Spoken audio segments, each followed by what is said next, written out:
سلام دوستان، خوبید؟ اومدیم با ترجمه میشن های هفته اول پابجی موبایل.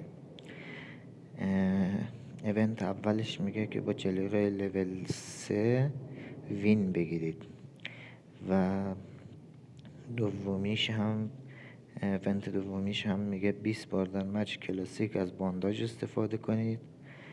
سومینش هم میگه با یک وسیله نقلیه 2000 متر رانندگی کنید.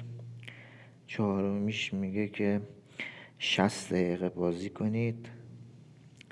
پنجمی میگه از یک بسته پزشکی قابل حمل برای درمان 5 بار همتیمی خود استفاده کنید.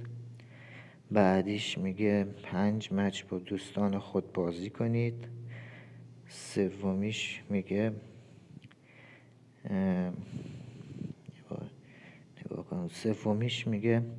در 3 مسابقه با همتیمی‌های خود در کلاسیک مچ گان فلاره بردارید. بعدیش میگه 10 لایک به همتیمی‌های خود دهید. بعدیش میگه که در کل 3 روز وارد بازی شوید. میشن بعدیش میگه 5 بار وارد خانه شوید. میشن بعدیش میگه هدایای فضایی برای دوستان ارسال کنید. میشن بعدیش میگه که در کلاسیک مچ یک بار کار 98 بردارید.